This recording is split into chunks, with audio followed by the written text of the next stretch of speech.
स्वागत है आपका आज के हमारे इस लेटेस्ट वीडियो में। दोस्तों आज हम पढ़ने वाले हैं, इससे पहले हमने साइंस का पढ़ा हुआ है परावर्तन तथा अपवर्तन।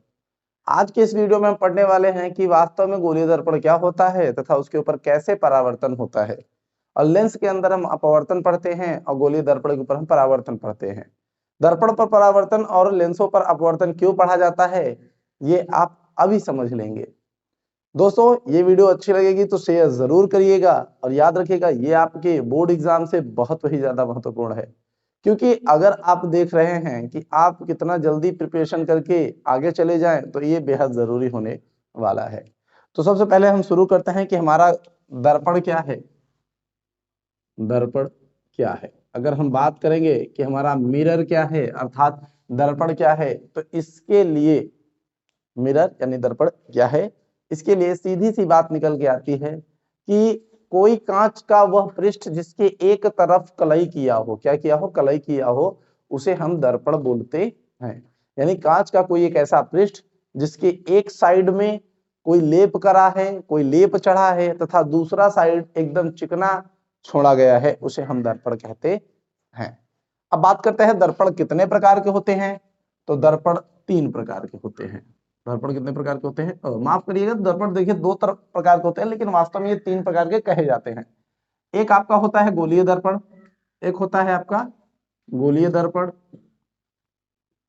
जिसे हम स्फेरिकल मिरर कहते हैं, एक होता है हमारा समतल दर्पण जिसे हम प्लेन मिरर कहते हैं। ठीक दोस्तों, क्या कहते हैं, प्लेन मिरर कहते हैं। तो याद रखिएगा ये हमारा स्फेरिकल मिरर हो जाता है, ये हमारा प्लेन मिरर हो जाता है, एक हमारा गोलीय दर्पण हो जाता है, एक हमारा समतल दर्पण हो जाता है।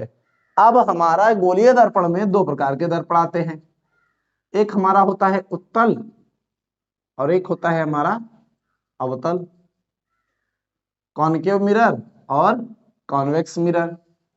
ठीक दोस्तों, क्या होता है, कॉनकेव मिरर, कॉनकेव मिरर और कॉन्वेक्स मिरर, ये हो जाता है। ठीक दोस्तों, कॉनकेव और कॉन्वेक्स हो जाता है, ये आपका ई है, आपका ई है। तो कॉन्वेक्स और कॉनकेव मिरर आपके 2 होते हैं। इसीलिए मैंने कहा कि आपके पास 3 मिरर होता है, 1 2 और ये 3, समतल दर्पण, उत्तल दर्पण, अवतल दर्पण। ठीक, और ये दोनों गोलीय दर्पण के अंदर आते हैं, सीधी बात।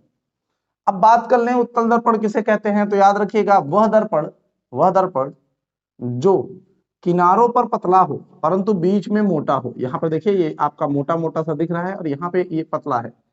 तो ऐसा दर्पण जो कि किनारों पर पतला हो और बीच पर मोटा हो, किनारों पर पतला हो और बीच में मोटा हो, उसे हम उत्तल दर्पण कहते हैं।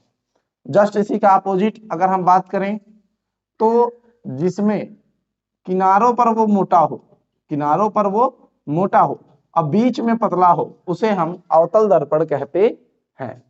इतना काफी है इसमें, इससे ज्यादा आपको रिवीजन मार्क के लिए पढ़ना सही नहीं होगा। रिवीजन के लिए इतना काफी है, बहुत है, क्योंकि अभी आपको बहुत आगे पढ़ना है, तो रिवीजन के तहत ये आपका बेहतर है कि आप इतना पढ़ लीजिए। ठीक दोस्तों, तो आप आसानी से इसे याद कर सकते हैं, कोई दिक्कत नहीं होने वाली है आपको।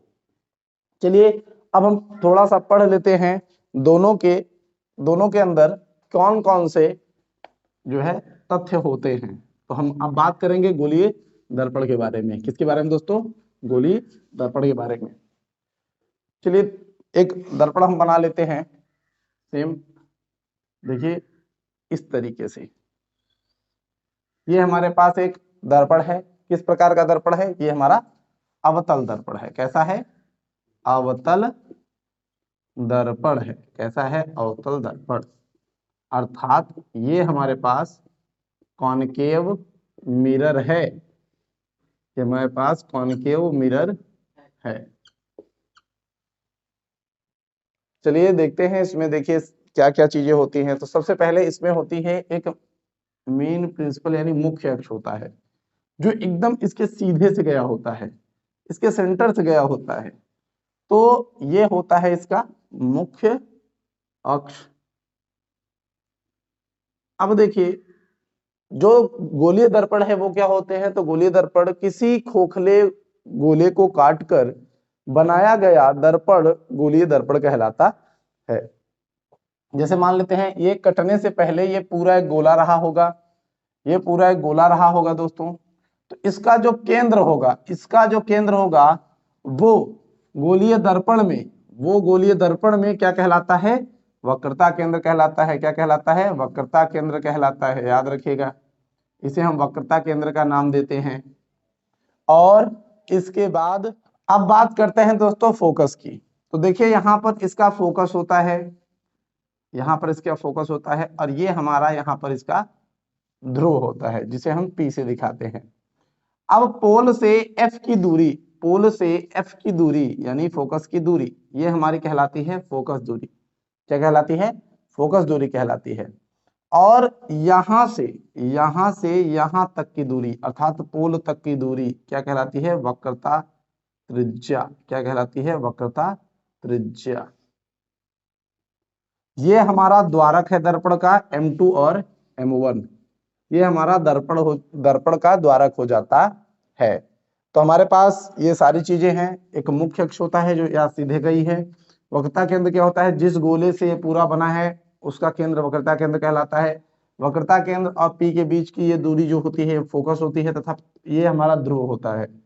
इतना बात इसमें आपको समझना है। जस्ट इसी का अपोजिट सेम इसी तरीके से हमारे उत्तल दर्पण में भी होता है। बात समझ में आया? इतना आगे चलते हैं।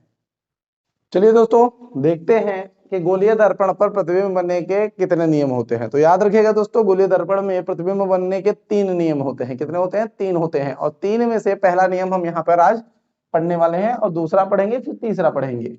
तो दोनों के अंदर आप देख सकते हैं मैंने यहाँ पर उत्तल दर्पण भी बना दिया। यहाँ पे देखिए मैं उत्तल को भी बना देता हूं।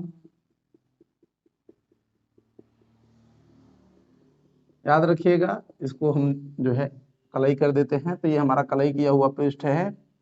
अब यहाँ पे इसका ये मेन प्रिंसिपल है, और ये यहाँ पर इसका मेन प्रिंसिपल है। ठीक दोस्तों, ये हमारा क्या हो जाता है? ये हमारा अवतल है, और ये हमारा उत्तल है। ये हमारा उत्तल है, ये अवतल, ये उत्तल। देखिए दोस्तों होता क्या है, पहला नियम के अनुसार जब कोई जैसे मान लेते हैं यहाँ पे कोई वस्तु है, जैसे मान लेते हैं कोई वस्तु है, तो यहाँ से सीधा प्रकाश की किरण जाएगी यहाँ पर, और इस तरफ कलई किया हुआ पृष्ठ है। कैसा है? कलई किया हुआ पृष्ठ है। तो यहाँ से टकराकर ये सीधे यहाँ से ऐसे चली जाती है, अर्थात ये जाएगी इस साइड से, और टकराने के बाद यहाँ से सीधे होकर गुजर जाती है। तो आपका ये तो मान लेते हैं हम सेंटर है, और जहां से गुजरती है वो फोकस होता है। ये हमारा P है। तो हम पहले नियम में अगर अवतल पे कैसे बनता है अगर ये देखेंगे, तो हम बताएंगे कि भैया मुख्य अक्ष के समांतर एक रेखा या एक किरण जाती है, जो कि दर्पण पर टकराने के बाद परावर्तित तो होकर मुख्य फोकस से होकर गुजरती है। ये इसका पहला नियम होता है। इसमें भी सेम ऐसे ही देखने को मिलता है, बस कुछ लॉजिकल फर्क होता है। जब यहाँ पर जाके किरण टकराती है तो वापस में वो किधर चली जाती है? ऊपर चली जाती है, इस साइड ऐसे चली जाती है। क्योंकि देखिए यहाँ पर ये क्या है? कलई किया हुआ है, तो इधर तो जा नहीं सकता है, क्योंकि ये रोक देगा। पारदर्शी तो है नहीं कि इधर निकल जाएगा, लेकिन हम ऐसा महसूस करते हैं, हम ऐसा महसूस करते हैं कि चलिए मान लेते हैं यहाँ से ऐसे ऐसे आके मिल गई, हमने ऐसा मान लिया, इसीलिए इधर आभासी प्रतिबिंब बनता है।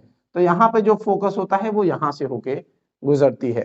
तो सीधी सी बात है, यहाँ पे आपको लिखना पड़ता है कि जब मुख्य अक्ष के समांतर किरण आती है तो परावर्तित होकर उसी माध्यम में वापस चली जाती है, परंतु हमें ऐसा प्रतीत होता है कि मिरर के दाहिनी तरफ यह मुख्य फोकस से होकर आ रही है। ऐसा हम लिख देते हैं दोस्तों। ठीक आया बात समझ में? ये हमारा पहला रूल था। अब इसी तरीके से हम देख लेते हैं हमारा दूसरा नियम। अच्छा, इसी के अंदर अगर बता दें तो बेहतर हो, नहीं थोड़ा सा मिटा के बताते हैं। चलिए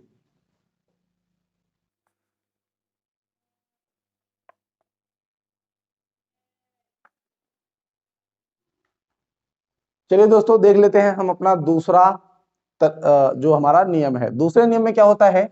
यहां से किरण सीधे आता है, यहां से किरण सीधे आता है और यहाँ पे टकरा कर ऐसे चला जाता है। अर्थात जब क्षैतिज दिशा से आती हुई यह मुख्य फोकस से होकर गुजरती है तो तिरछी रेखा आ रही है, तो क्षैतिज रेखा आती है और इसके फोकस तल से माफ करिएगा, ये इसके जो है दर्पण तल से टकरा करके सीधे यानी समांतर चली जाती है, सीधी यानी समांतर चली जाती है। तो ये हमारा दूसरा नियम होता है। सेम ऐसे ही आपका दूसरे वाले में भी होता है। यहां पर कोई किरण ऐसे आती है, टकराती है और ऐसे चली जाती है यहां पर हमें ऐसा लगता है कि वो इधर की तरफ मुख्य फोकस पर आ रही है, तो ये हमारा उत्तल दर्पण का दूसरा रूल बन जाता है दोस्तों। चलिए देख लेते हैं हम तीसरे रूल को।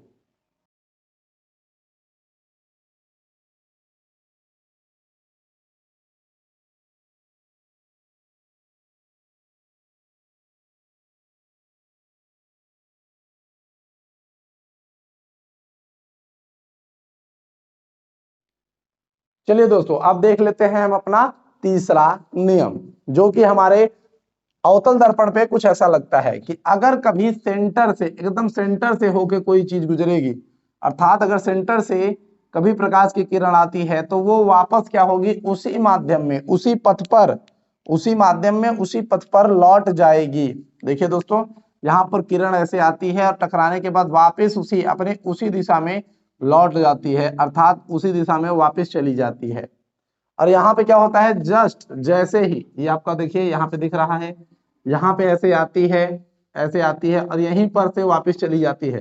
परंतु हमें ऐसा लगता है, ऐसा स्वाभाविक होता है कि जैसे मान लेते हैं यहाँ पे हमारा ये सेंटर है, तो एकदम आप सीधे सीधे बनाइएगा ये ऐसे, ठीक। तो ये हम मान लेते हैं कि हमको ऐसा प्रतीत होता है कि यहां से किरण जा रही है, लेकिन वास्तव में किरण यहीं से रिफ्लेक्ट हो जाती है। तो ये हमारा आज हमने इसका गोलीय दर्पण पर प्रतिबिंब बनने के तीनों नियमों को देख लिया है दोस्तों, ठीक। इसके आगे वाली वीडियो में हम बात करेंगे कि कैसे उत्तल या अवतल दर्पण पर प्रतिबिंब बनते हैं। तब तक के लिए जय हिंद, जय भारत। मिलेंगे अगली वीडियो में।